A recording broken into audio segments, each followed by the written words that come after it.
Morphin Legacy presents The Grid.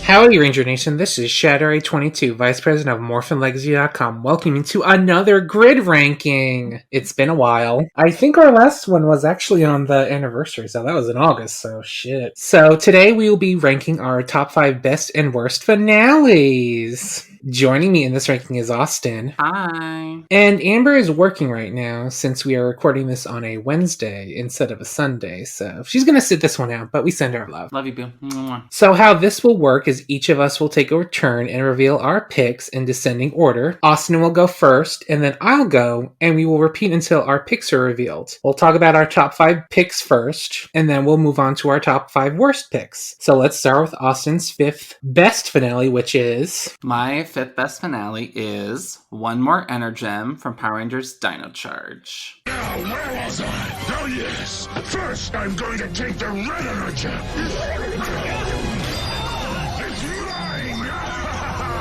Written by Chip Lynn and Becca Barnes and directed by Peter Salmon. So this episode has a lot going on, but like in a good way. It establishes Sledge as a powerful villain when he literally rips the red energem away from Tyler and demorphs him. That is a lot of energy right there. Probably helped that he had the purple energem. Oh, sure. A lot of strong female moments, especially with Kendall. She has to be the hero and save Keeper since Keeper's kidnapped and taken to Sledge's ship. So she finds an empty pod and makes her way to Sledge's ship, and she ends up bonding with the purple energem and becomes the female Purple Ranger. What's happening? She has the purple energy! What? It shows me.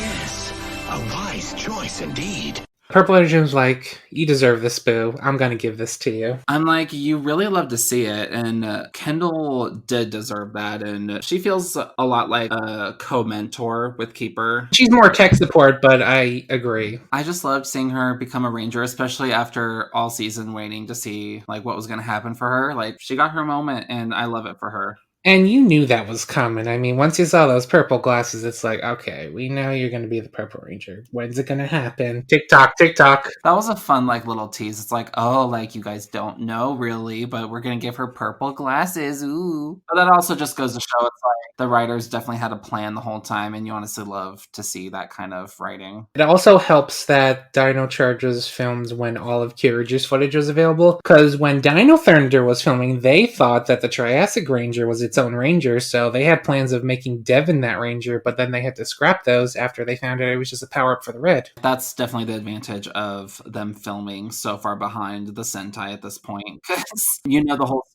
You can actually plan around it and do what you want instead of like making shit up as you go. But other things, Tyler and Shelby share a lot of emotional moments, which are all like so well acted, and like you feel the emotion coming from them. When they're in the Plesiozord cockpit going to Sledge's ship, and Shelby like shows a lot of concern for Tyler because he doesn't have his energem. I'm worried about you. Without your energem. It's dangerous for both of us. That's not gonna stop us, is it? And then there's this really good scene where they get separated on Sledge's ship because Tyler wants to go after the red energem to stop Sledge from destroying the Megazord. Tyler, let's go. Sledge is using the red energem to power the ship's lasers. He's planning to destroy the Megazord. Come on, we got to warn them.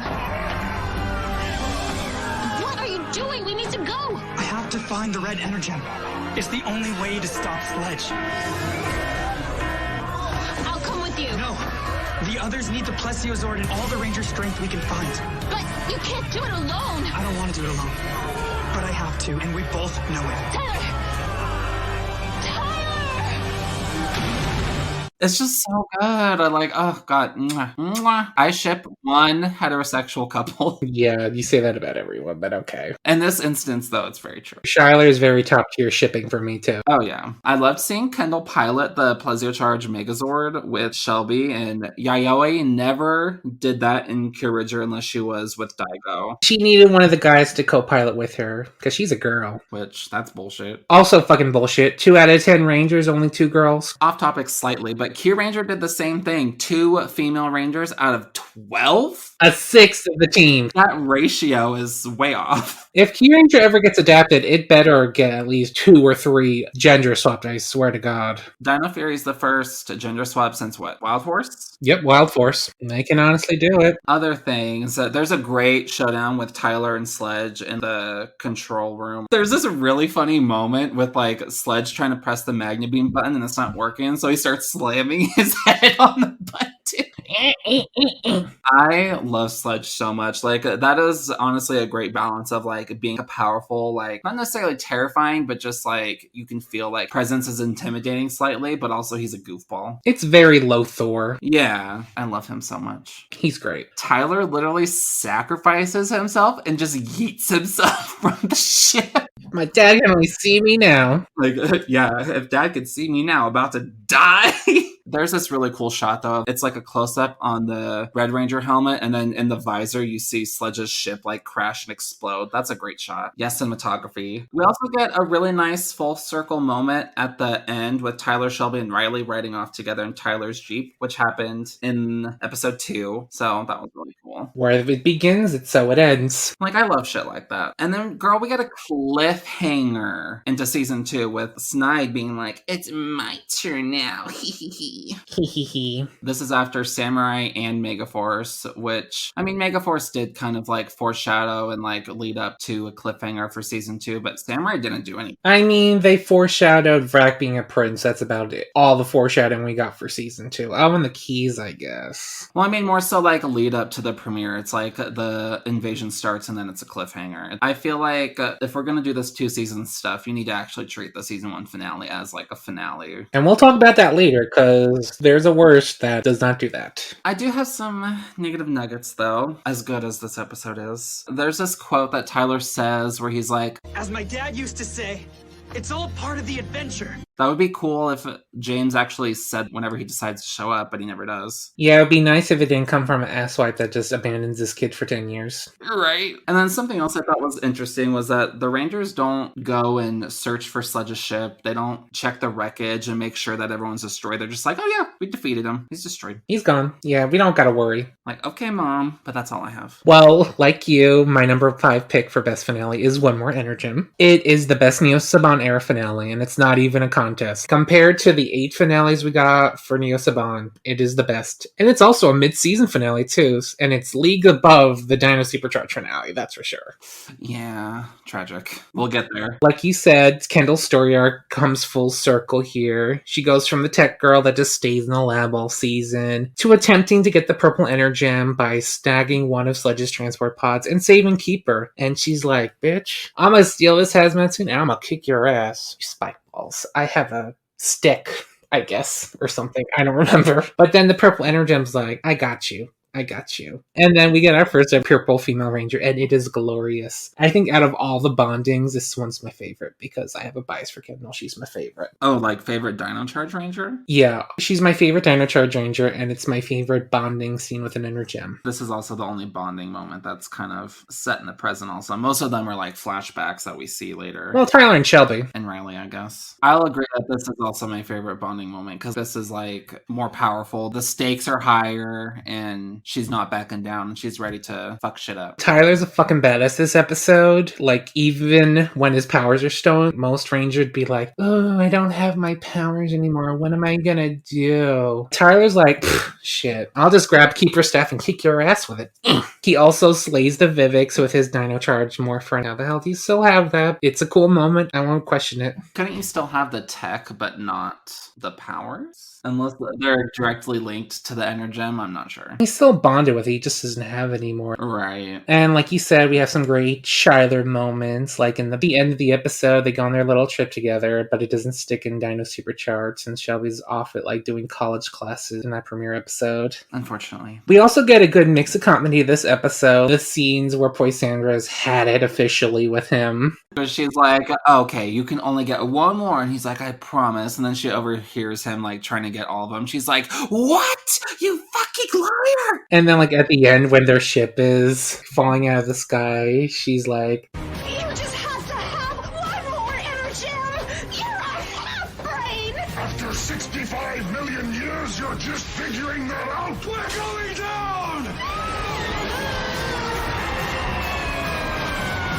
I love them. we got to see Prince Philip this episode. That's always a fun time. And Greenzilla was a good foe to fight in the finale. Good thing Kirager had that big fight in the middle of the season, so it made a competent halfway point finale fight. Well, wasn't that like a half-formed version of Dayboss or something? Or I think it was his prehistoric form. okay. That was the halfway point for Kirager, so that was a good way to have a big fight in the middle of the seasons. Yeah, don't take a season's finale and make that the mid-season finale, because then you have nothing to use for the actual finale. Looking at you, Ninja Steel! Okay, so on to my negative nuggets. Like you said, it was kind of foolish that the Rangers thought that Sludge's crew was just destroyed because the ship crashed into Earth. I mean, that's how Mavro was destroyed in the original Legendary Battle Cub. I mean, that's just some clownery. Sludge's crew are like cockroaches. It's going to take more than a bomb or a ship crashing to get those asses gone for good.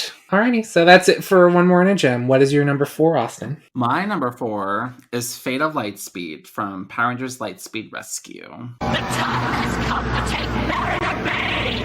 Victory is at hand! Soon our glorious palace will rise from the ashes of their destruction! Nothing can stop us now!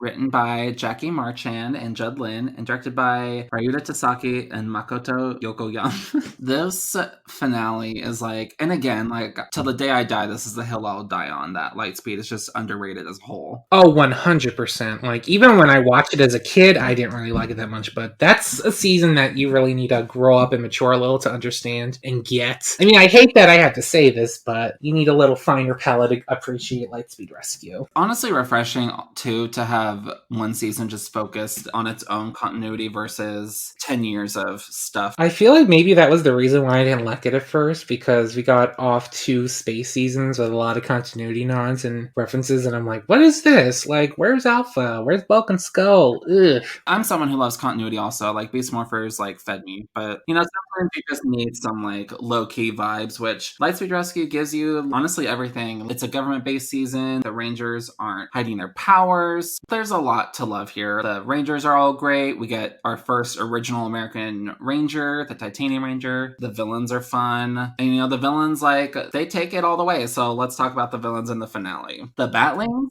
invade the Aqua Base and fuck it to hell, and it's amazing. Like, the Aqua Base set is so good. And seeing it destroyed, mwah.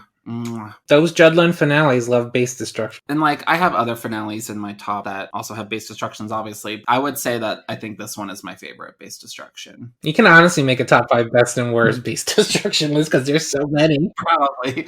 But like, the Batlings use one of the Megazords to like straight up attack the outside of the Aqua Base, and it's just awesome. Yeah, and original Zord footage, we don't usually get that mostly anymore. It's usually just CGI shit. I love it. And there's so many well-acted scenes of the Rangers and Miss Fairweather trapped in the base because they get trapped and they're unsure if they'll make it out. That stuff is awesome. They're worried they're gonna die. Like, how often does that happen in Power Rangers anymore? Not that often. And honestly, like, that's something that I think that we should see, because yeah, they're heroes, but like, heroes get scared too sometimes, and I think that's just a level of vulnerability that we should see as an audience. Beast Morphers kind of flirt with it a little bit when they killed Steel, but I mean, he just came back the same episode. Girl, Queen Ben Shira is amazing. I love her. Like, Queen, unleash those demons, girl. It makes you root for her, to be honest. I mean, I honestly love Queen Ben Shira. I mean, like, wish that she would get a manicure. Oh yeah, those nails are fucking long, honey. It's like those episodes of My Strange Addiction where it's like those people that are addicted to growing out their nails and they get all curly and stuff. Yeah. That's what that reminds me of now. She didn't give a fuck about any of her generals, any of her family, even when Olympians were trapped in the shadows. Shadow World. She was like, fuck, let him rot there. I want to build my palace. Shit. I mean, it's all about the palace. You deserve it, Queen. After being like a cardboard wall for like all season. Yeah, she didn't really do anything until she was able to get a body yaddy yaddy, thanks to Viper's life energy.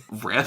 Another great ranger, Carter, willing to sacrifice himself to save Mariner Bay. And then Diabolico is actually like, no miss thing, I'm gonna save the day. We never see the villain being the one to save the day. Queen Menchira burned Diabolico a lot this season. Like, she killed his best friend and like brainwashed him twice to die like twice. Yeah. I just think it's funny because he was like, you know what? Like, I'm evil and I want to like destroy Mariner Bay too, but I hate you so much that I'm gonna save the town. I'm evil, but I'm not as evil as you fucking are. You're fucking twisted. I love seeing Joel and Miss Fairweather end up together and they almost go on a date, but it's interrupted by an emergency. This is something that pays off for sure because they foreshadow this throughout the season and tease it, and a lot of Joel's focus is, you know, trying to win her over, and it tiptoes being like a little creepy, but not really. It's kind of cute, especially since it's a work romance. It's very complicated. The only time I didn't like it was that episode with her brother. That's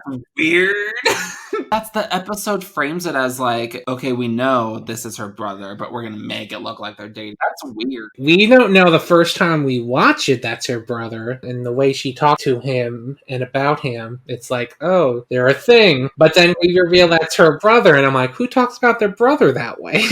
Like, who talks about your brother that way? Who, like, touches your brother like that? Can we stop and not do that? I know they're trying to trick the audience into thinking that this is a guy that Miss Fairweather likes, but at the same time, you gotta make it so it's not creepy when you reveal that's her brother. In hindsight. It's messy. It's like that Beast Morphers episode. Like, the conflict can be resolved in 2 sentences. Yeah, we've gone off on Going Ape. Oof. And also, Captain Mitchell asks for their Morphers back in the end, but he lets the Rangers keep their jackets. I'm looking at you, Princess Shayla. Captain Mitchell's a good mentor. He's not going to be like, strip. I still don't get that. Why did we need to give up our jackets, Shayla? Yeah, that's fucked up. Anyway, as good as the finale is, I do have one negative nugget, which is kind of more of a negative nugget for Lightspeed in general, but it just sucks not seeing Ryan again until this episode. He was gone off in the desert for most of Lightspeed via no Sentai footage for him, so they had to find a way to not have him available, I guess, for fights all the time. I mean, they play it off as like he's just going to find like the tomb they came out of or whatever. And he does, and then he gets captured in 5 seconds by Queen Menchira.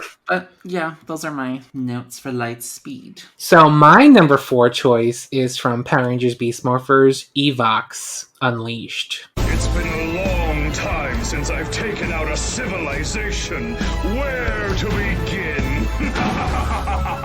Written by Johnny Hartman and directed by Simon Bennett. Okay, we've talked enough about this episode, so this is going to be quick because we've literally talked about this in our last 2 episodes, so I don't want to be repeating myself for the 50,000th time. So, here's some quick notes I have. It gives us the drama by having Steel die at the hand of Evox. We get great nod continuity with the twist of Evox being Vengex, and the Beast Morpher Rangers using legendary weapons to fight off Evox's Robotrons. We get heartwarming scenes like Zoe revealing her identity to her mother and Steel coming back to life as a human, which he deserved. And it wraps up stuff with like a nice little bow because we actually have an epilogue in this episode and we get to see what the Rangers are up to a year later. Like action movie star Steel Stilva and a reprise of Great to Be Human at the end. Yeah, because usually the technical finale is a Christmas special that airs afterwards, so... Oh, and we get a possible team-up foreshadowing with Scrozzle still being alive. Hopefully that comes into fruition. Okay, I have one negative nugget for this finale. Blaze and Roxy literally get nothing to do in this episode. Roxy helps people evacuate and gets painted in the epilogue. And Blaze just is Steel's stunt double in the epilogue. That's it. Like, that's literally it. Why didn't they show up for the birthday party? That's what I have in my notes. Like, why weren't they at Steel's birthday party? Couldn't they not get an invite? I mean, I know that they were like evil avatars and roboclones for the season, but it's like they're still associated with them, kind of. I mean, Blaze was Steel's stunt double, so I guess he couldn't leave filming, or... And now, like, did Commander Shaw really need to finish that painting right now that she can go to the party? And Roxy just had to sit there. She couldn't go to the party either. Alright, that's it. That was quick and easy because we talked about this in nauseum at this point, so I don't want to annoy fans with literally saying the same shit over and over. So you go, Austin. What number 3 pick? My number 3 pick is Chase into Space from Power Rangers Turbo.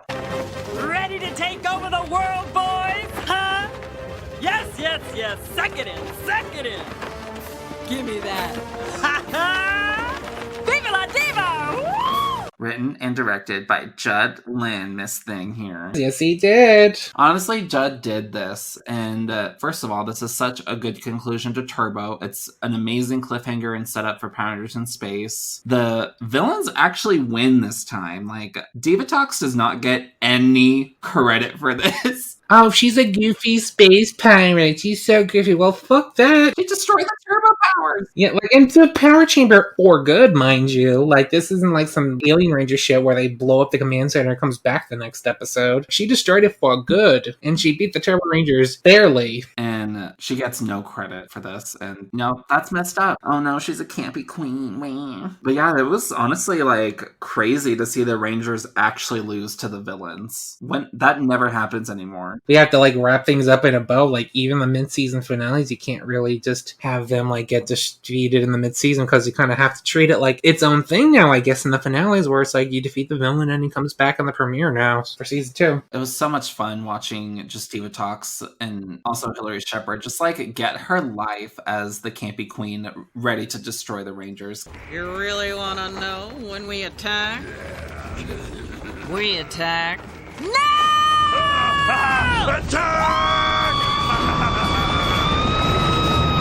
Oh, she was feeling her out. She knows she was having a good time in this episode. She knows her audience, and it's the case. This finale, like I said a few minutes ago, is also an awesome lead up into Power Rangers in Space, and this has never happened again, but...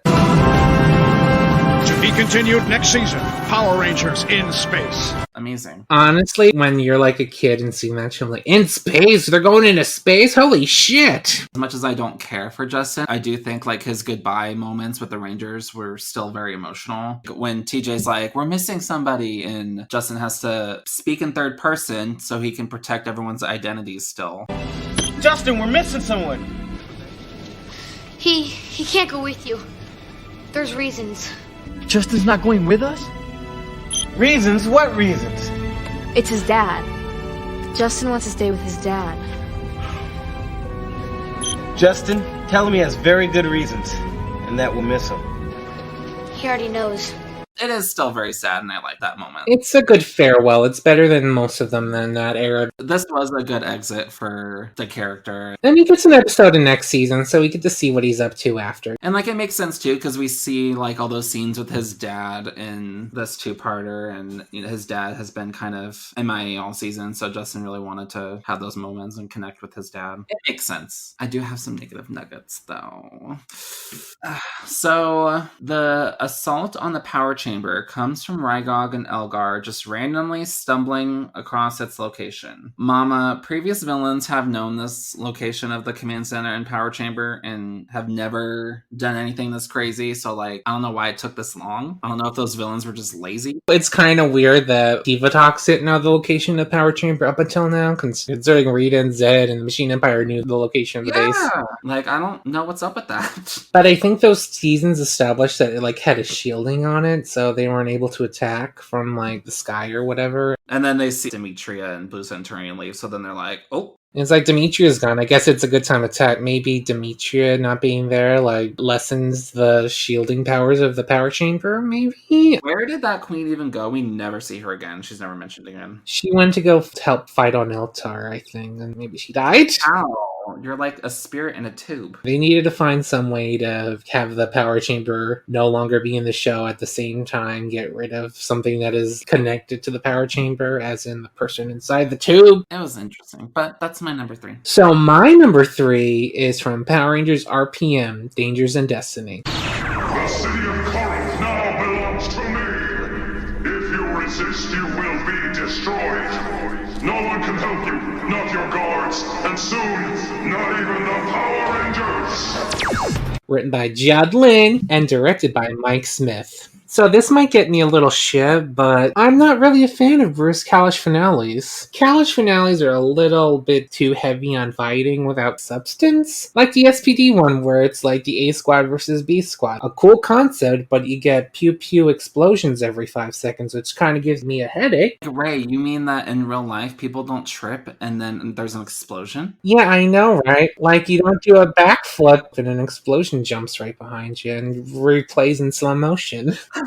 God. Yeah, I know, crazy, right? After 4 years of Kalashera finale just throwing fight after fights at you with not really that much substance, RPM finally gives us a finale that's a mix of good drama and good storytelling. So let's start off with Venjix. Venjix slays this two-parter because he takes over Corinth thanks to the activation of his hybrid army. He then breaks into Dr. K's lab, and then he causes some base destruction because, of course, it's Judlin finale, so we gotta get some base destruction in there. And he's absorbs some of Dr. K's computer tech, so he gains the ability to delete Megazords and Rangers, and does so by deleting Gem and Gemma.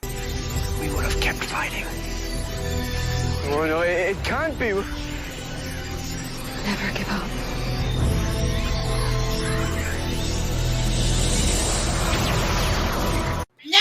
Venjix has a kick for just deleting Gold and Silver Rangers. Hate to see it. He then gets in a good fight with the trio in the second part, and then Dr. K just whips out another virus to, I guess, contain him in his body, because after this, Gem and Gemma just throw the control tower on him, Wicked Witch of the West style, and he's supposedly destroyed after this. Or is he? In the last scene of RPM, we see that the familiar red light is blinking on Scott's Cell Shift Morpher. What could that mean? I don't think it means anything. I don't think that's going to be revisited anytime soon. No. So we also get some emotional things from this episode. Like I said, Gem and Gemma get deleted. And then we also get the scenes where Dylan fights to save his sister from Venjix's corruption, because Dr. K develops a little antivirus thing. He injects one into himself because he's fighting off like the hybrid activation, because Venjix activates the hybrids in the episode before. So he like injects himself with the vaccine, and then he's cured of the Venjix virus. So then he has to go to his sister who's fighting Healobites and then injects her with the cure too, and then he just, I guess, gets conked out for most of the first and second part. The season also wraps up everything nicely for all the Rangers, and we get to find out what they're going to do to rebuild the world after Venjix is destroyed. So Scott, Gem, and Gemma join Eagle Squadron because Scott was a part of Eagle Squadron with his brother. He was Eagle 2, but now he's Eagle 1. Flynn is upgrading Corinth's computers with his deity. And then Summer and Dylan tonight, they're just vibing. They go on a trip to see, I guess, flowers growing around deserts, I guess. And then Doctors K and Ziggy decide to open up a school to teach kids about computer programming and shadow puppets. Not joking, by the way. That's what they actually do.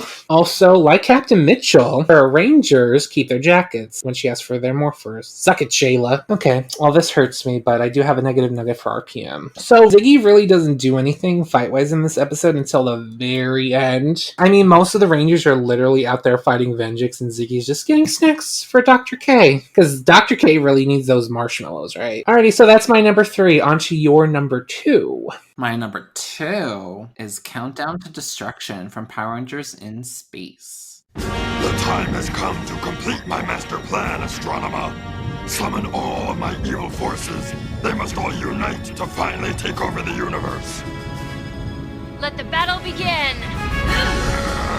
Written by Judd Lin and directed by Jonathan Zakor. This finale is the definition of a chef's kiss. Like, as much as I love Power Rangers, if this was actually the series finale as intended, I would have been at peace because this is so goddamn good.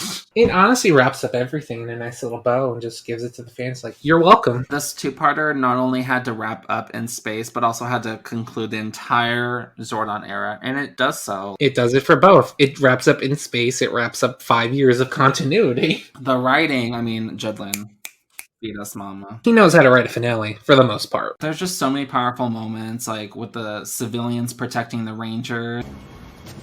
I am the Blue Ranger.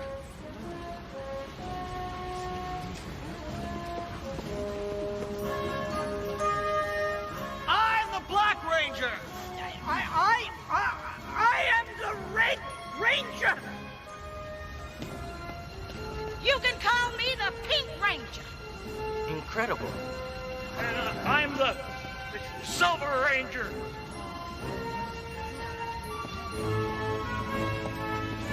And I'm the Yellow Ranger. Oh my god, that scene. That scene is so iconic. And that pays off when the Rangers reveal themselves. Hold it right there.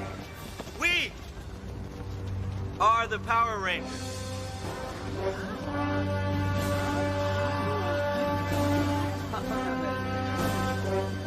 Them?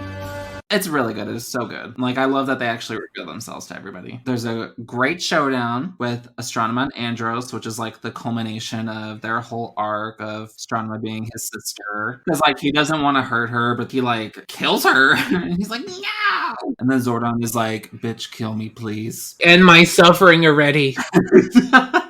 And yeah, Andros shatters Zordon's too, which is again just such another iconic moment. And we see the wave travel throughout the galaxies and turned everybody into sand. And you know, Zordon dusted everybody before Thanos did, so pay Zordon some respect. Bitch, he was this trendsetter for snapping people into sand. We get an emotional final scene with Andros carrying his dead sister out of Astronema's ship, and everyone's like, oh my god. And then you see like Adele in the background. It's like, oh, poor thing.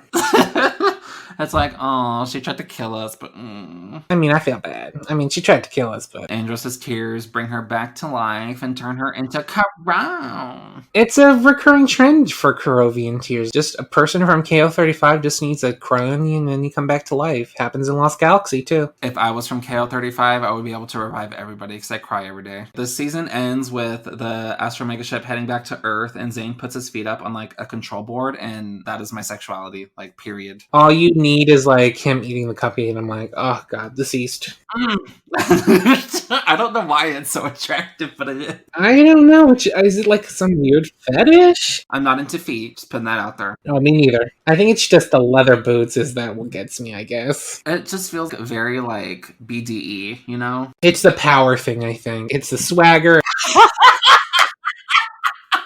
I don't know we're talking in great detail about this, but I'm having fun. It's what it deserves. Ray, sweetie, I'm so sorry. I do have a negative nugget here. How dare you? I think this could have been a 3-parter just to give everything some time to breathe. Oh, I agree 100%. It was written as a 3-parter. I would love to see like the scripts for those, to be honest, and just see how it's paced different. As a 2-parter, it still has very good pacing, but I think it would just flesh it out a little bit more and just give everything some time to breathe a little bit as a 3-parter. Maybe we could have gotten more scenes from other planets instead of just like the 3 scenes we got. That was another negative.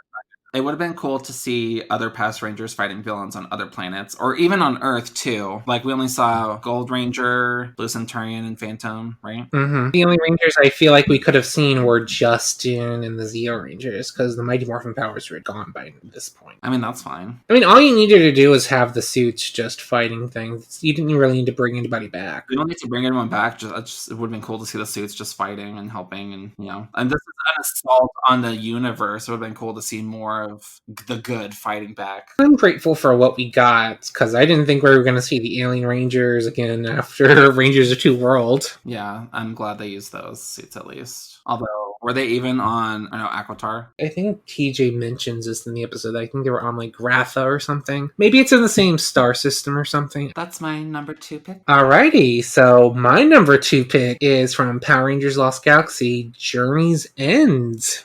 Today, I, the great Trakina, shall finally defeat all that is good and take my place, which I so truly deserve, as ruler of the universe.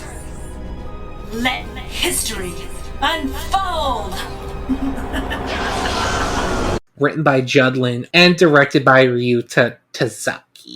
Yes, he's a Super Sentai guy, so like all these directors that have like Japanese names. This was around the time where Jonathan Zakora was obsessed with Sentai and he wanted Power Rangers to look like Sentai, so he got a lot of Sentai directors direct episodes from Lost Galaxy to Wild Force. And it really pays off in this episode because the fight choreo in this episode, amazing. But you also know what is amazing about this? This episode feels like cinematic. Yeah, actually, yeah. This feels like a 3-act movie, like each part is its own act of a movie. Part 1 has the build-up. Trakina fuses with Deviant, and then she goes on like her cyber rage. So she goes on her assault on Terra Venture. But meanwhile, the GSA finds a nice little planet, and it's like, oh, look, this green little planet that has rivers and sky and breathable atmosphere, thank God.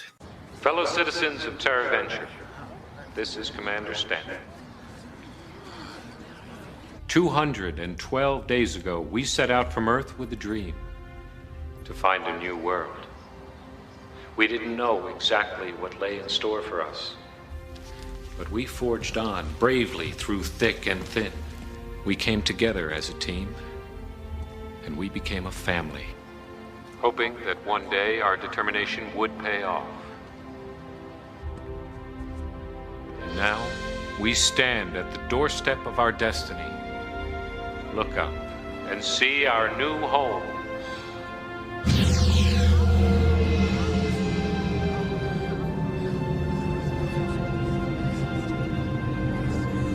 The new world. Tomorrow morning, we'll be there.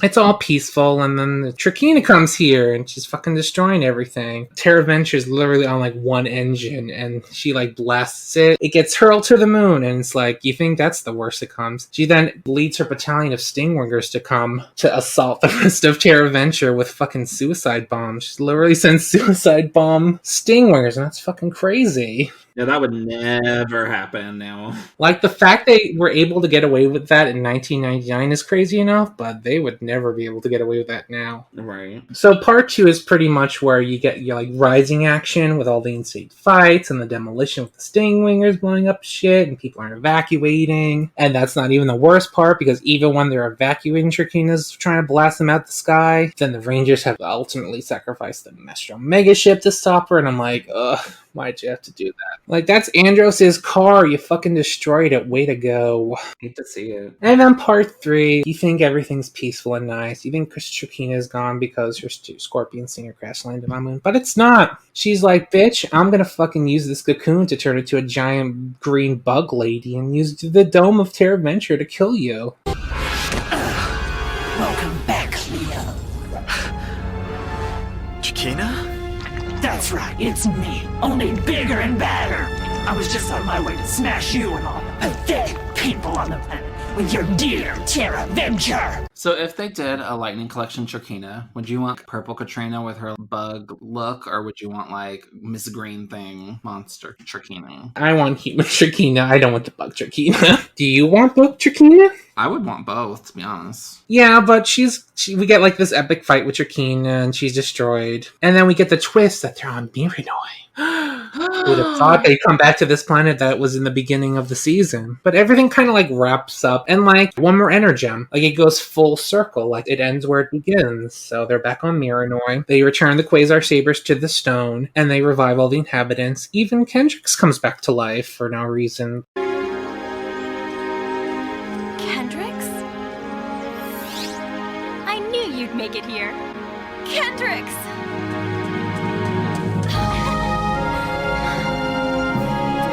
You don't know how many times I wished you'd come back. I missed you.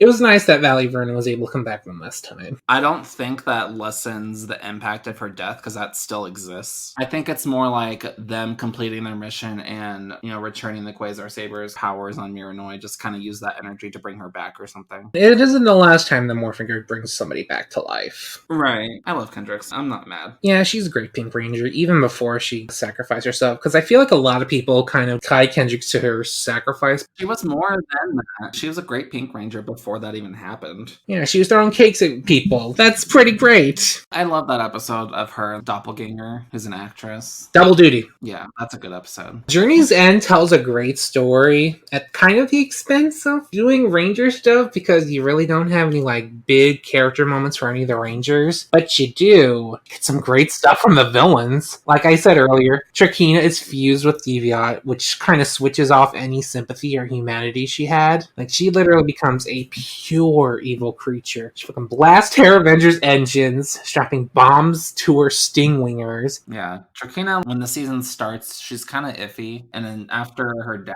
dies, and then she has that training montage, then she like snaps into like, I am a queen. You will respect. Trakina is like one of the most developed characters in Power Rangers, period. Because she goes from, yeah, like you said, spoiled brat princess to being like, I'm a fucking queen to pure evil after Deviant fused with Trakina. And then on top of that, like that cocoon that's just been sitting in storage for like 30 episodes, it actually pays off. Uses that to turn into her bug form. And we get an awesome final form and a fight out of it. She's all slimy, and I'm like, girl, Nickelodeon called, they want their slime back. Also, Villamax gets some good focus here. We've always gotten shades of his honorable side. You see him being like, you're going to destroy all your stingwingers? Trakina, you've attached bombs to every single stingwinger? Exactly. They'll destroy everything they get near.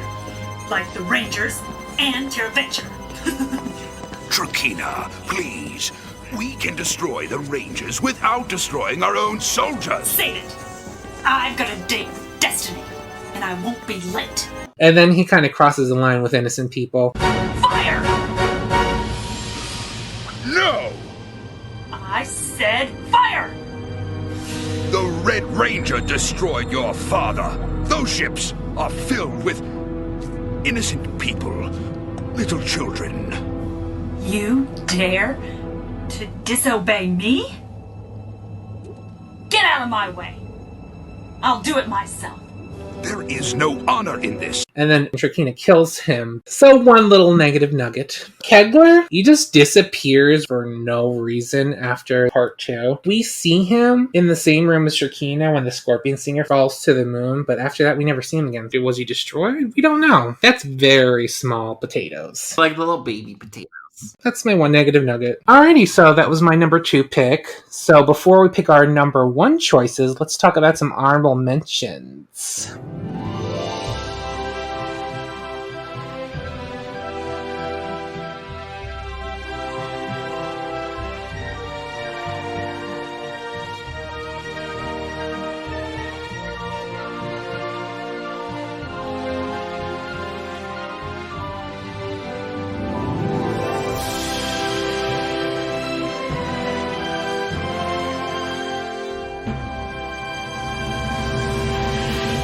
Austin, what are your honorable mentions for best finales? My honorable mentions, one of them was Journey's End, like everything that Ray said. It's a really good 3-parter, lots of great villain stuff in there. And my other one I had was The End of Time from Time Force, which I feel like could have made my top 5, maybe if it was a 2-parter. This does feel long. I don't think this needed to be a 3-parter. And then it focuses mostly on Wes and Eric, which aren't really my favorites in the season. Like, honestly, my crew in Time Force is Jen and the other 3 that are barely in it anyway. Lucas, Trip, and Katie. Yeah, the Future Squad. They're the driving force of the season, but then it literally turns into the Wes and Eric show. I mean, the Wes, Jen, and Eric show, essentially. Like, any shade of red, it's like, that's your focus for Time Force. And, you know, this finale does have a lot of good emotional moments, like Alex... fucking Alex. He's like, okay, we need to wipe your guy's memory. And they're like, no, we don't want to. I don't want to forget. It's just weird, though, because there's a scene in that episode where it's like, how could we live knowing that Wes sacrificed himself for us? I'm like, you won't remember because you're about to get your minds erased. Yeah, you wouldn't know. But I think that's the thing. It's like they didn't want to give their friend up like that. They're supposed to be a team. I get it. It's still a good finale, and like it wraps everything up. Like, oh my god, the goodbye scene is so emotional. I just wish they fucking kissed. Like, why the fuck didn't they kiss? Judd, I don't know if that was you, Mom, or if that was a SABAN thing, but like, literally, why? Why aren't the heterosexuals allowed to kiss? Like, I don't get that. Literally, the only kiss we've had on the show is a heterosexual kiss from the 90s. Like, we're never getting a gay kiss in Power Rangers. Oh, like, we're lucky to get a gay character in Power Rangers, period, at this point. I couldn't even kiss in the graphic novel. I'm like, Mama, this is fan art. Like, you couldn't kiss here? Anyway, those are my honorable mentions. Alrighty, so on to mine. Like, I feel like two of them I've already talked about, Chase into Space and Fatal Lightspeed. Those are great jet-led finales, a lot of space destructions. But yeah, also Thunderstruck from Power Rangers Dino Thunder. I just love Dino Thunder, and that's just a great finale, honestly. There you go. Okay, so let's talk about our number one picks. Austin, what is your number one finale? I'm gonna be controversial but brave. Why would you say something so controversial yet so brave? My favorite finale is Evox Unleashed from Power Rangers Beast Morphers. Wow. I honestly think that this episode, especially after the finales from years before this, the Beast Morphers finale is just a good example of everything that a Power Rangers finale should be. I agree with you. Like, I wouldn't put it so high up. I mean, clearly I put mine at number 4, but it's like, it's still a really good finale. Well, I'm a stan. I mean, everything you said, it's like the continuity, still sacrifice, which is so well acted and scripted, and we get that powerful speech from Devin when everyone's like, for Steel! For Steel! Steel becomes a twink, love to see it. And an action movie star. An action movie star, honestly, it's what he deserves. And for the first time since, I don't know, probably Super Megaforce, we get a finale that actually wrapped up in the finale, and we don't have this Christmas special that's technically the finale, which I hate so much. I hate that. I want an actual epilogue like this where everyone's arcs are resolved. We see what they're doing like a year in the future after all this mess, and they're happy. That's what I want. I don't need to see them like, oh, Christmas. Woo. I never got why they had to make the holiday specials post-finale, because it just makes things confusing. Like in the Ninja Steel one, where they really had to tiptoe around stuff to get their powers back. Like they literally had to time travel to get their power stars back to fight the monster and use Sentai footage. Like, I see no issue with it being set before the finale and just airing afterwards. I mean, that's what they did for like Zeo and stuff, because that was technically the last thing that aired, but it's set like way before the finale. It works sometimes. I liked Here Comes Xmas being after the finale. But I loved seeing everybody, happy, and it ends with everyone celebrating Steel's birthday, and they dance along to Great to Be Human, and it's good vibes only. Negative Nugget, I just put Steel dying as much as like, it's great acting, it's great writing, it's very powerful and emotional moment. I hate watching it. We have watched this finale like 3 to 4 times in the last month, and I hate it so much. All 3 times, Austin was on the edge of their seat being like, no! I can't do it! I hate watching my baby die.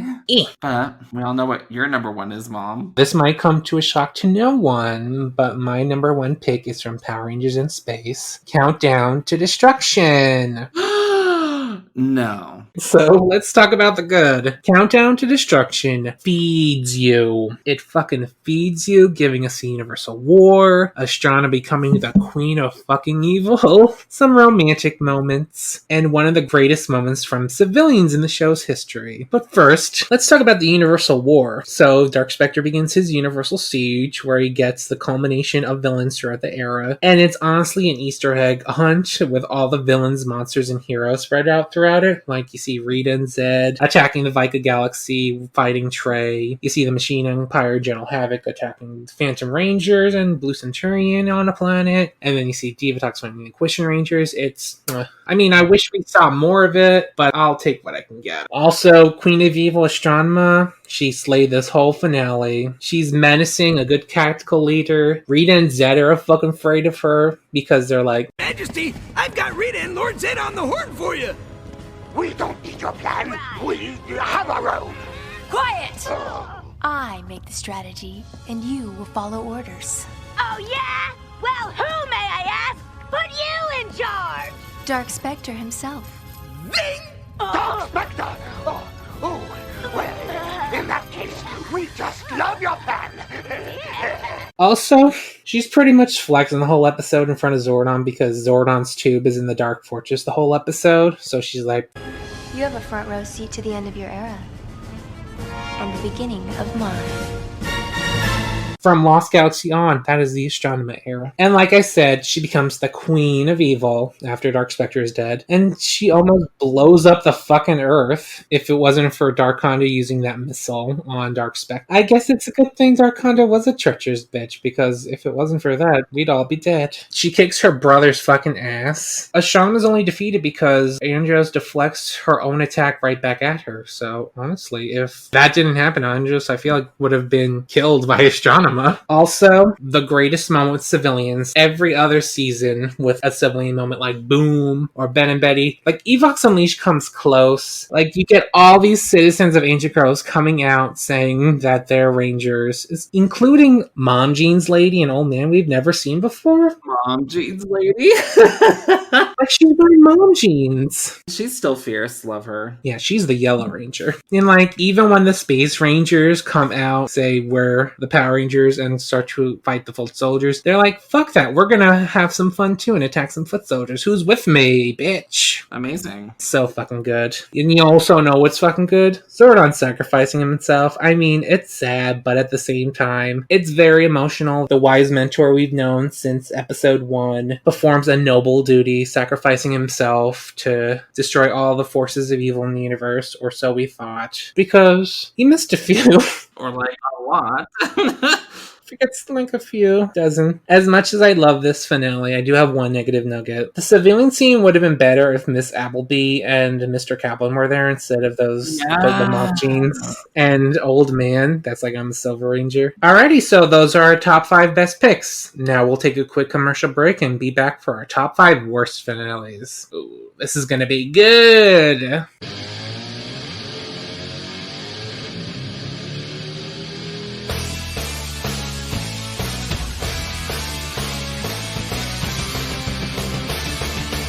Hey, Space Pirates, this is Hillary Shepard, also known as the Toxic Diva, Diva Talks from Power Rangers Turbo, and you're listening to The Grid. Viva la Diva!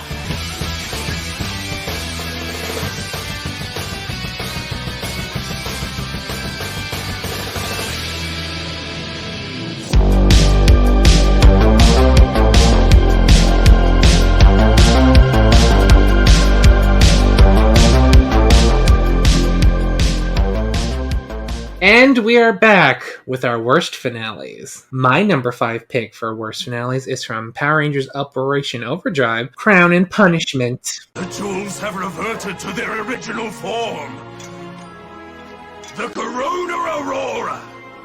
Soon all the power in the universe will be mine! Written by Bruce Kalish and directed by Mark Beasley. But honestly though, before we were rewatching all the finales to prepare for this ranking, I was kind of dreading watching the Overdrive finale. If we didn't do that, this would probably be higher on the list. But honestly, I mean, it's kind of okay finale for Overdrive in this era. I mean, spoiler, it's not even on my list. I didn't think it was that bad. It's a season I fucking despise, so it's on the list. So you have a bias. Yeah, I kind of have a bias. Like I mentioned before, most Kalish era finales really try a bit too hard, throwing a bit too much fight into the mix. There wasn't much story. Yeah, it was like chiller fight, chiller fight, chiller fight, chiller fight. Okay, we got a little emotional scene. Chiller fight, chiller fight, chiller fight. Furious fight. And then 2 minutes of wrap up at the end. The only character worth mentioning to get any spotlight is Mac, because everyone else kind of falls to the wayside for focus. And it's all just like, wait, I'm a robot. He's been like that since he found out he was a robot like 10 episodes ago. And it's like, boo fucking who? My favorite part is when he's like injured and then the monitor goes flat like he has a heartbeat. What? Did it go flat, or why did it have a heartbeat to begin with? He doesn't have a heart. Yeah, that made no sense. And then they go on that scene about rebuilding him, and I'm like, yeah, do that. He literally is a robot. You can just build another one, put his memories in there. That was weird too. So it's like, we can't rebuild him. He wouldn't be Mac. I'm like, yeah, you could literally make him Mac. Like, literally. It's like he's literally wires and nuts and bolts. But yeah, Mac gets to be a real boy thanks to the Corona Aurora. Because all that whining and crying the whole fucking season, it's like, oh yeah, he gets his little reward. And we had to put this really cheap looking robot effect on his cheek so that when he turns human, it goes away. So you knew. Like, so you know he's human now. Isn't it great to be human? Wasn't this so much better than Steel? Oh, absolutely. He deserved it. Like, Steel should just whine and cry cry the whole fucking season about being a robot. Seriously though, Steel never whined. Like, he would complain about like not having a mouth, but he never like whined and cried except Silver Switch. Like, we got Great to Be Human out of that, so it was kind of worth it. But Mac was just an emo punk about it. Yeah, like I said, nobody gets any focus beyond the last 2 minutes where they're like, where are you going? Literally, it's like, oh, I'm going here. I'm going here. I'm going here. Okay, cool. Bye. Oh, God. Now I gotta talk about this bitch.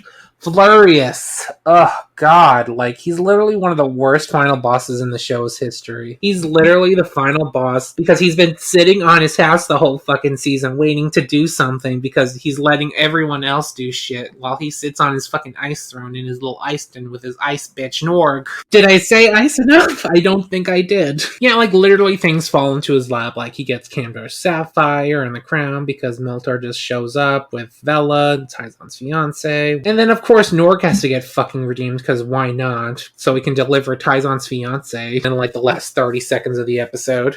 Alright, so I guess I have to give it a positive potato.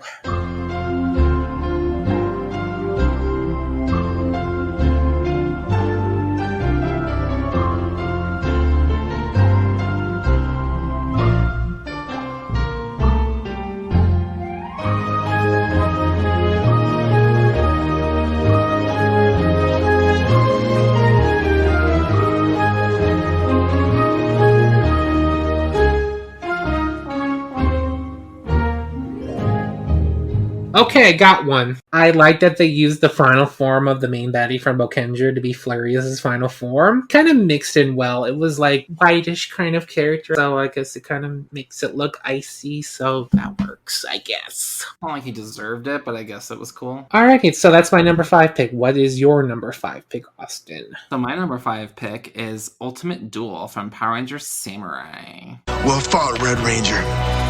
You have honored me and freed me from my torment. Thank you. Written by Jonathan Rosenthal and directed by Akira Noguchi. That's my number 4, so I guess I'll just talk along with you. So this it is very weak. It doesn't work as a finale for the first season. It doesn't even work as a bridge between seasons 1 and 2, which even some of the other Neo Saban finales that aren't as good, like Megaforce and Ninja Steel, they still succeed in being a bridge and actually wrapping things up. There's no like transition, there's no finality in this episode.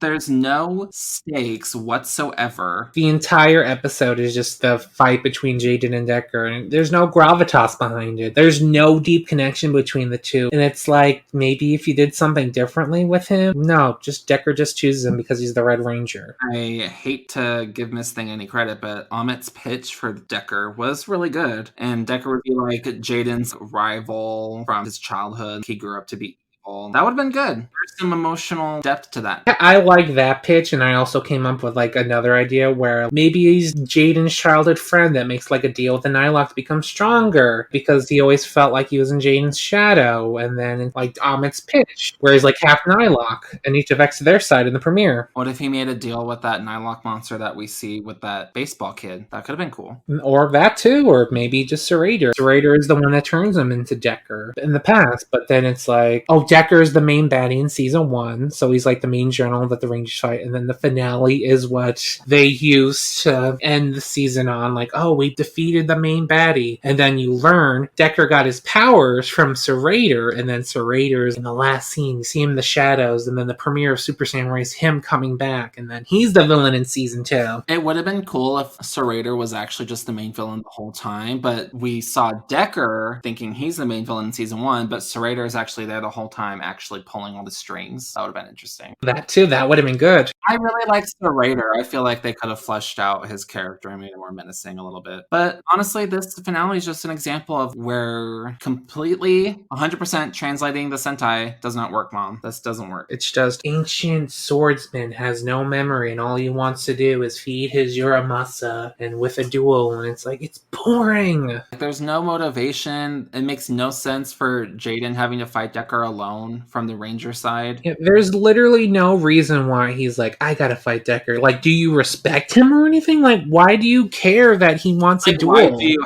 have to? Like, you don't. You don't at all. And nothing happens in this episode. It's literally just Jaden and Decker It's fighting. just fight, and the other Rangers fight Rhinosaurus at the end. Okay, this is my positive potato. The Shinkenger footage of Decker versus Jaden is very nice. Yeah, that's also my positive potato too. I said, like all SABAN era finales, the footage is beautiful. It's in gorgeous 1080p. And I'm sure it was better in Shinkenger. It's a copy-paste situation. I don't think that rivalry was any better in Shinkenger either. It's like you get this footage and you can improve upon it, because they had the whole season ready, because this aired a year after they bought the franchise back, so you had all the footage. So you would think this era would be better at writing stuff since they have all the footage, but no. You'd think it would just be so much more developed, but there's nothing going on. But one thing I also like too is that they subtly foreshadowed the black box being unlocked at the end. This is because like G's like, oh, here, remember this? It's the black box. You unlock it, Antonio, next season on Power Rangers Super Samurai. I remember when I was seeing teasers for that, and I was like, are you kidding me? They're naming it something else? That was such a confusing time, because I was expecting it to be over by the end of the year. It was the first season that was split into 2 seasons, so it was terrible. There was a lot of hype for Samurai, though, that I was like, oh my god, this looks so fucking good, but no.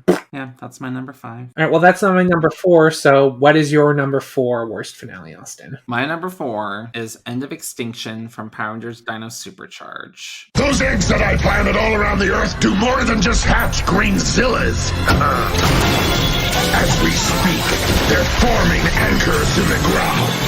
We'll use them to pull the Earth out of orbit. That's the key to the planet's final destruction.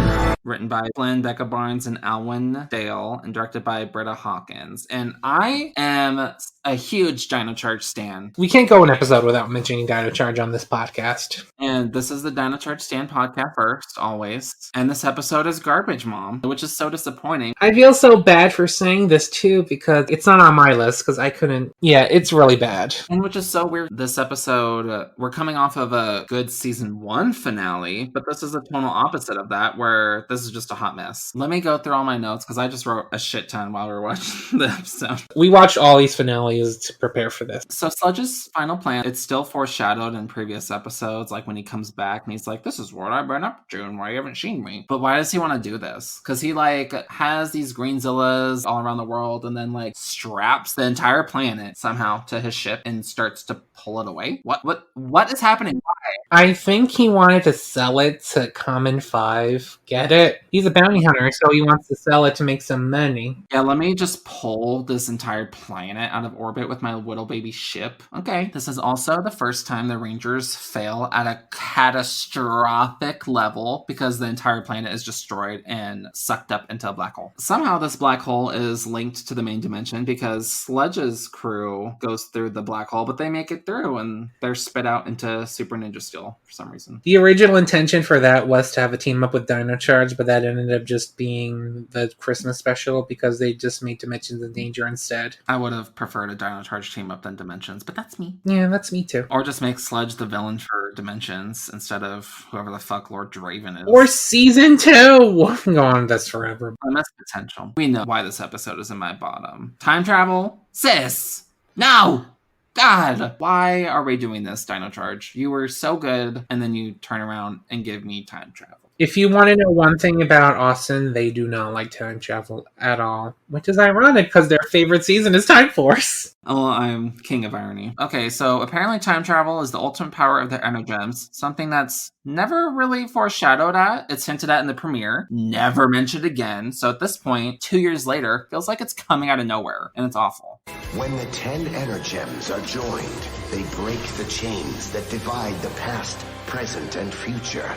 This is the Energem's ultimate power, the ability to transport you through time. I'll give you that. You can defend saying they mentioned it this one time 40 episodes ago. So the point of them bringing it back now just feels completely random and disjointed. To be fair, Dino Charge into Dino Supercharge, they got a whole batch of new writers. They were growing, but at the same time, don't get new fucking writers to write your whole fucking season. Especially the second half of the season. There were a lot of random changes for season 2 that felt weird. There's still great episodes in Dino Supercharge, but there is a a little quality dip between seasons. Oh, and you can tell too, the first season had so much great foreshadowing and lead up to arcs of certain energems, and then they kind of just dropped the ball for season 2, especially with Tyler's dad and everything. Yeah, introduced in the same episode he gets the power up. Like, they could have just waited another episode to do that. The complete lack of curio in this episode is extremely homophobic, and I'm offended. Is that why you don't like it? Because you're not in it? How am I supposed to get my royalty checks if I'm not in the episode? Keeper, this bitch, is like, oh, you guys, the energems can time travel this whole time. Why are you sending them 65 million years into the past instead of, like, I don't know, 10 minutes ago? Because we need to make this dimension the dinosaur dimension, I guess. No! Because Power Rangers needs a universe that is just filled with dinosaurs. Also, the Rangers go into the past, so they don't have their energems, but they get the energems from past Keeper before they were bonded to dinosaurs. So how does that work? Make it make sense! And then how does Tyler even use T-Rex Supercharge mode? He doesn't have the battery for that power-up. It doesn't exist! What is... God, I just want to throw my laptop at the wall. I'm getting flashbacks to 2016. This is all shit we talked about after this aired in 2016. And then they lock Poisandra in a cage, and then Sledge's ship gets sent into the sun. Poor thing. You didn't have to do her dirty like that. Something I didn't really think about before, but Hecka becomes a keeper, which he gets, like, the robes that match Keeper, so Keeper is a keeper? He doesn't get a name, he's just the keeper named Keeper. I guess. I mean, this is the same season with Ninja and Hunter as a monster names. Dino Charge is great in characters, but not good in names. Sure. And way to go, Rangers. You stopped the dinosaurs from becoming extinct. Good on ya. Amber Beach Dinosaur Zoo. Terrible. But hey, well, at least we got to see them in, like, Santa hats and Here Comes Heximus. Sure.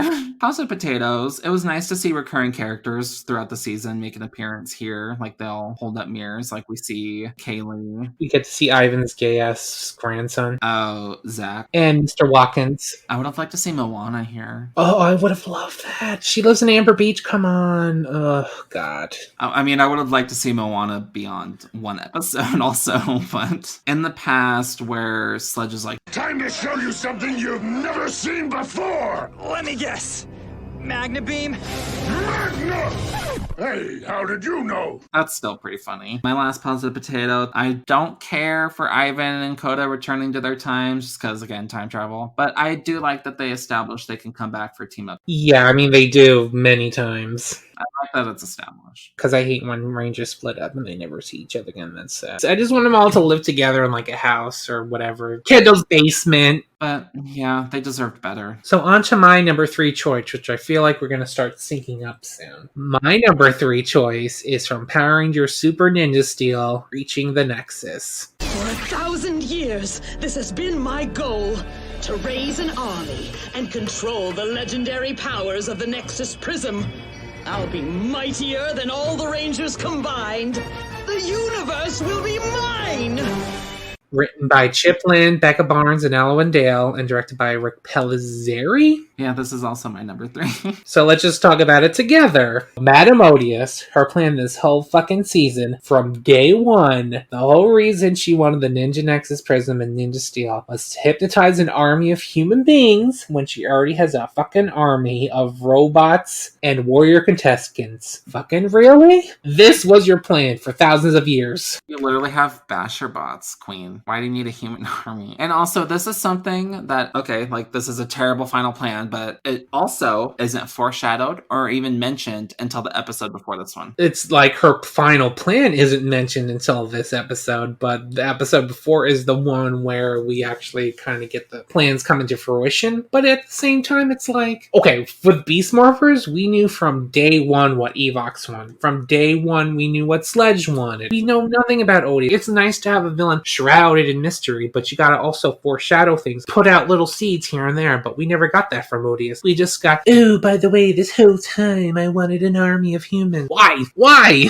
And she literally says, oh, this was my plan for 1,000 years, and I'm like, really, Queen? This is the best you can do? She does get a power-up form, which looks cool, but it literally 2 minutes later, Preston's like, okay, let's fuse our power stars together so we can power up and have all 6 power stars and our energies combined and sync together. together at once. And I'm like, they destroy it in 2 seconds. Wow. Amazing. It's like that fight footage wasn't the final battle at all, and she was just the boss before the final boss or something. Weird. Also, another weird thing is Haley and Calvin's subplot. That feels like it should have been in a filler episode, but it's literally in the fucking finale where they break up after a misunderstanding. Did we really need a moral of the day in the fucking finale? Why is the biggest dramatic thing in the finale just them breaking up and making up? Who cares? I don't care. This shouldn't be something in the fucking finale. I would get it if it was like something dramatic and like something like super deep and like something that relates to the finale, but it doesn't. It's like Calvin makes fun of Haley for wanting to be on this stupid show, and it's like, what? Are you kidding me? Like, we've broken up. I don't want to date you anymore.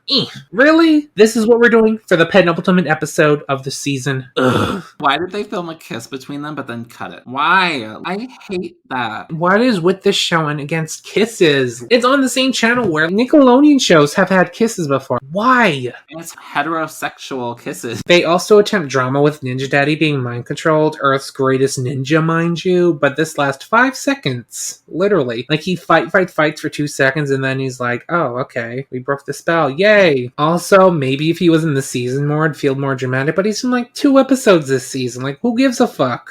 Literally, he's barely even in the season. Victor and Money are clowns. Literally. Like the first season's finale, the show has to fucking shoehorn into the villain's final plan, so the duo were used by Manamodius to be like these show mascots to brainwash people to watching the show. I'm like, shit. If I saw Victor and Money doing shit like this on my TV, I would have changed the channel immediately, just saying. Right? Like, who is this fooling, Queen? I mean, maybe the people of Summit Cold are stupid enough to like this shit because, like, the entire city's brainwashed by these doofuses. On top of that, they're the ones that destroy Cosmo and Badana via comic relief bomb jokes. They're destroyed by the comic relief duo. Who are dressed as literal clowns. I hate it here. Oh, Cosmo deserved a better death than this shit. This would never happen in Atchison. And of course, Victor gets his 50th trophy for this because he does the bare minimum. For extraordinary heroism? Fuck you! What did you do? Oh, God. At least the one recurring story arc this season had a conclusion. I am so glad. I don't know what I would have done with myself if this didn't get wrapped up. Oh no, what would I have done if I didn't get fucking Victor winning his 50th trophy? Also, Mick decides not to leave because, he just loves teaching shop. But we only see him do that once. In season 1. One time. Oh, you love it so much? We never see you do it. On to my positive potatoes. It keeps the tradition of fucking up the base. Poor Redbot, though. We care about him so much. He was almost destroyed.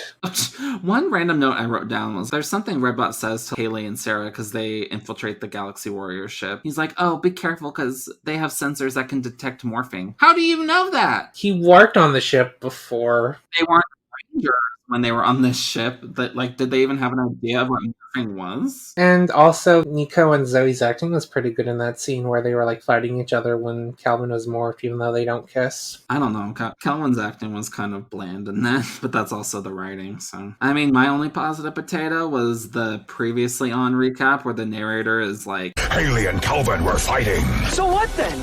Are you saying we're done? They broke up.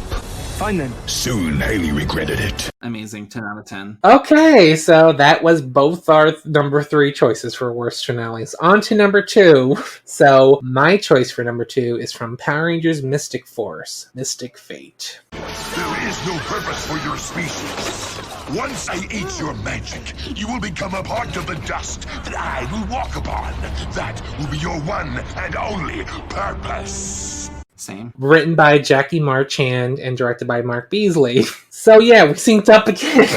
This episode is poop, Mom. Literal poop. This is gonna give a shit because a lot of people love Mystic Force. Why? Because it was in the untouchable Disney era, mind you. All those seasons were amazing. They're all so good. All of them are good. Everything before and after are for babies, literally babies. So first up, Mystic Fate feels like it's shoving like 5 episodes of plot into 2 parts. For one, you get the whole Itessa shit feeling super rushed. She gets one fight with the Rangers, and they call her like a bitch for following Optimus. And he's like, oh, they're right. Then she teleports away. And the next scene, it's like Sculpin and Black Lancer there is like, oh, why won't you fight for the Master? Because I don't want to be a puppet. And then they kill her. Like, and then Nick was like, no. I'm like, for love of God, can you give me some time to breathe? Then we get like these bonds between Nick and Liambo because they really have a bond, so they had to pretend that they have a bond, even though they had like 10 seconds of screen time combined. So Nick is possessed by Optimus and turns into Korag, and of course, we get some base destruction, and then he's freed by the corruption in 2 seconds. I feel nothing. Then we gotta jerk off the fans by bringing back Rita's Mystic Mother, just for her to get killed in 5 seconds, and have Liambo and Daggeron die right after they find her. Again, rush.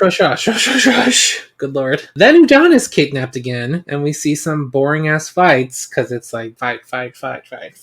Constantly going. And then Optimus turns the Earth dark for 5 seconds. I don't even know how he was able to do this. Was it real? Was it not? And then Nick gives up again. It's like, oh, I don't know if we can do this anymore. And then Maddie fucking slaps him, like, snap out of it.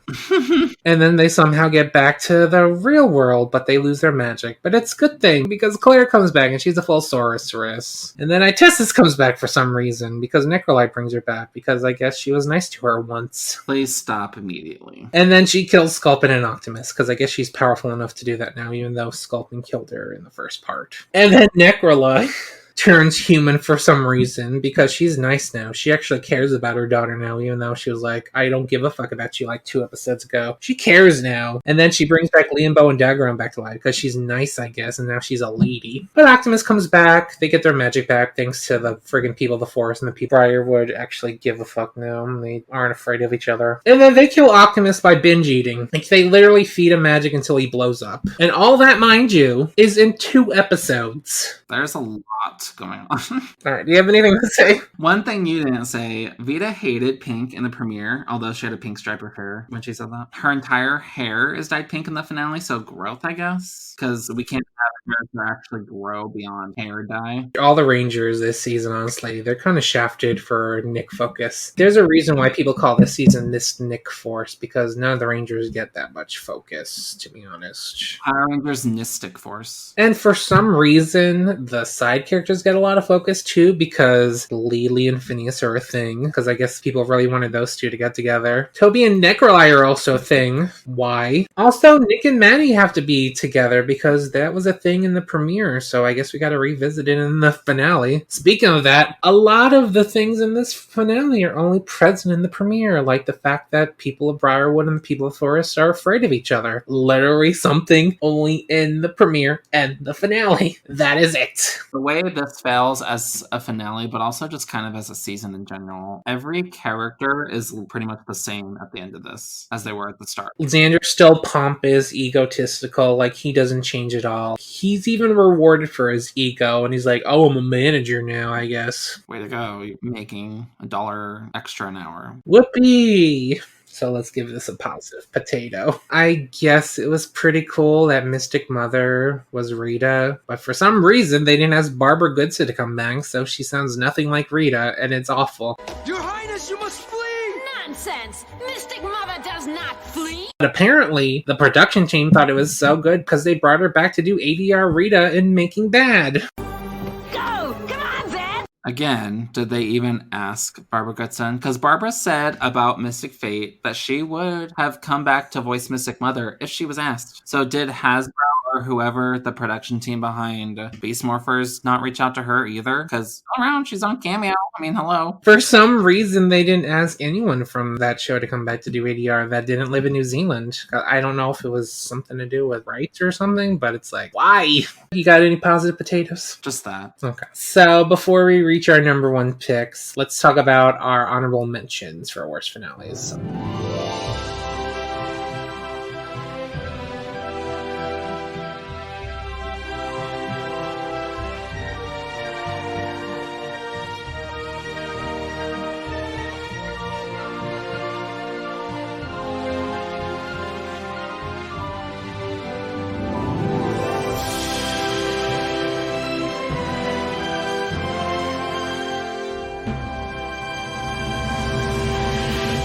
Austin, got any honorable mentions for our worst finales? So honorable mentions I put are Endgame from Power Rangers Megaforce, which there's a lot of things Megaforce should have done differently, but I feel like they should have destroyed the Ghost Ager suits in that finale, they lose their powers, and then in the premiere for season 2, then they get the Gokaiger powers. It's just sloppy too. They set up Vrock being royalty, but then like, oh, go into hiding for like 15 episodes. Oh, okay. Like, why is he royal? You don't do anything with that, really. Like, I guess it's a connection for them to go to Earth, but it's like you don't really do anything with Vakar and Vrock because you never see them together. They couldn't film original footage of the two interacting. God, I would have liked to see that. It's like, can you do something with this connection? Because you did nothing. And also, why is your royal son hanging around with bugs? Like, it would have made sense if they were the first wave of the Armada to come, and like Wreck was in charge of the villains, and Malcor and Creepox were their generals, a la Damarus and Lavira. Why isn't Rock the main villain for season 1? Why is a prince of the Armada working with a giant bug guy under him? Malcor ain't shit.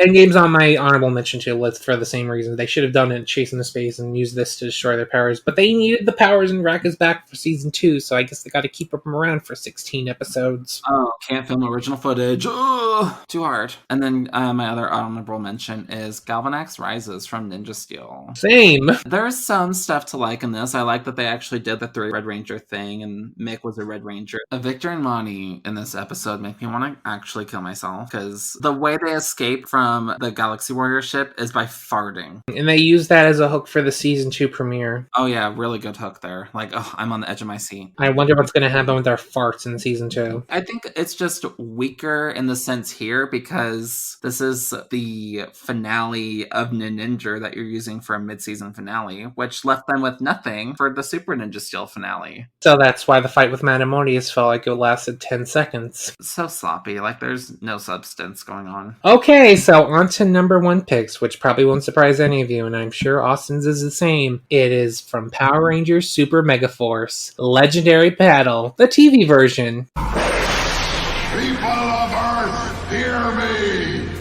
I am Mavro, Emperor of the Armada.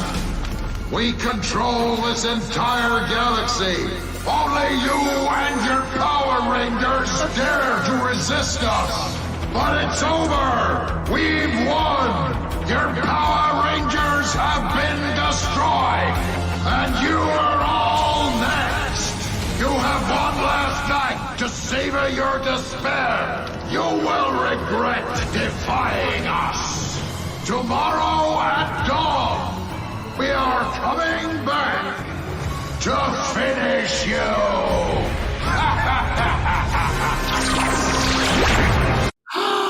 What? I mean, same. Written by Seth Walther and directed by Charlie Haskell. So, Legendary Battle, like Mystic Fate, tries to fit too many things into this and doesn't succeed in anything. For one, it tries to be the 20th anniversary episode, but can't really do anything epic since it's also trying to be finale, and it has to fit somewhat at a conclusion of the story of Megaforce, which is barely anything since all the moments in this episode are fight, fight, fight. No story or character development, unless you count Gia kissing Jake on the cheek. Yeah, because we really needed to see that, right? Like you said, it had to be both the 20th anniversary and the finale for Super Megaforce. I think it fails on both of those aspects. There honestly isn't anything to wrap up for Super Megaforce because there's no ongoing arcs or character development. It's like Ninja Steel, it's just filler, filler, filler. And then they flop on the 20th anniversary aspect. They try to give us some stuff, but it's honestly not how they should have approached it. The stuff we got here is because fans expected it, and Jonathan Zagor sent out a mass email to people at the last minute to just cram this in. Which, again,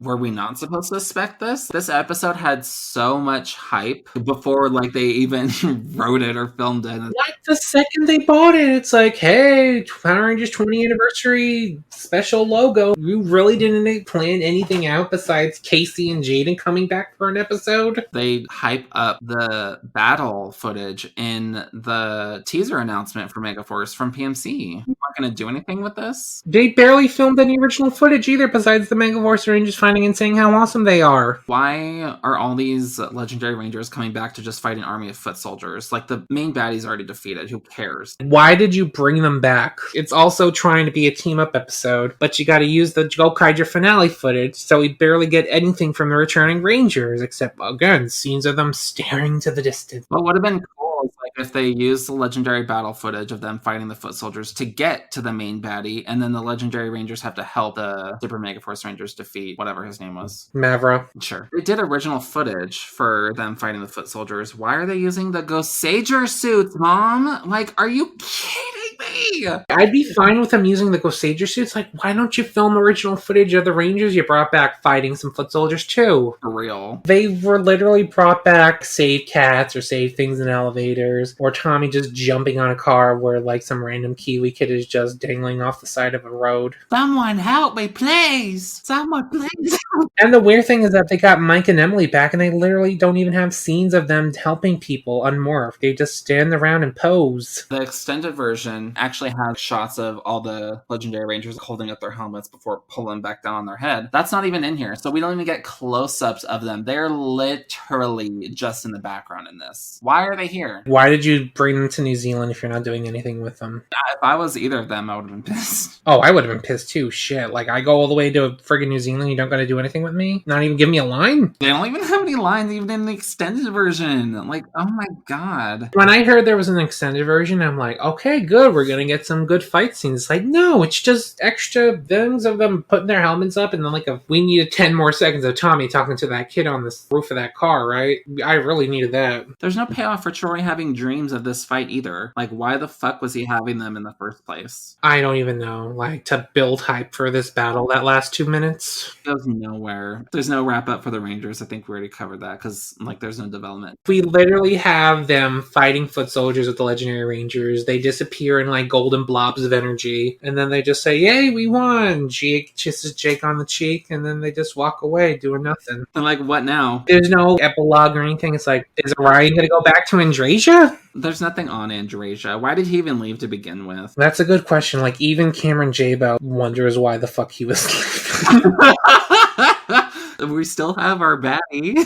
Even if you didn't know Mavra was coming, you still got Livira to fight. The one good thing from this season was when Robo Knight sacrificed himself to save Orion. And that's fucking erased because Robo Knight is literally here for 2 seconds to say, glad to be back. Like, you couldn't edit that out, Mom? It's original footage!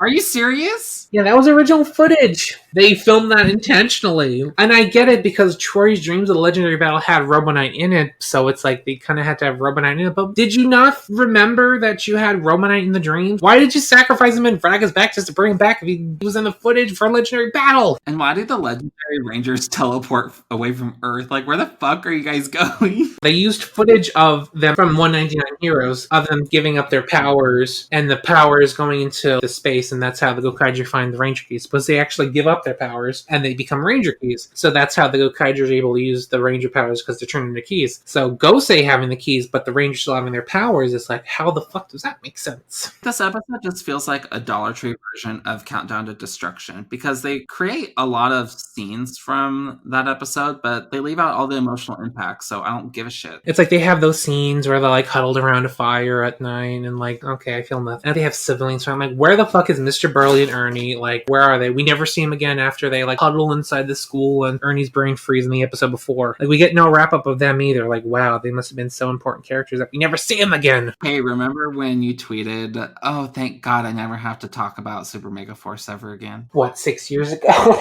Yes. How naive I was. Poor 24-year-old Ray. Here we are, still bitching. Still talking about it 6 years later.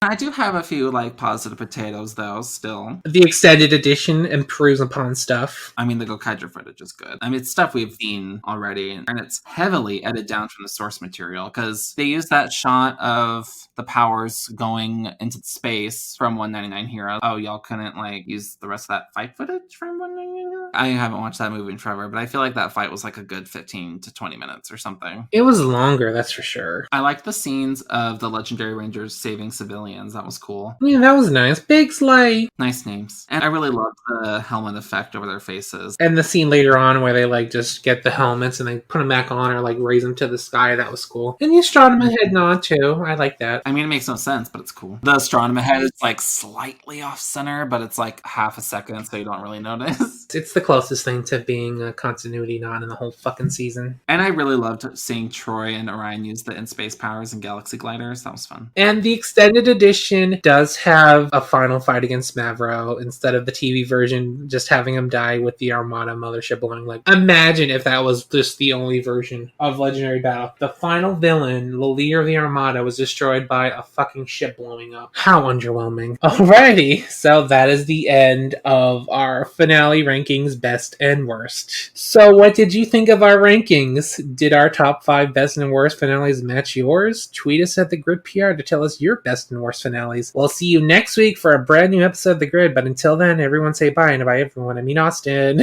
Bye. Bye. Bye-bye. This has been a Morphin Legacy production, bitches!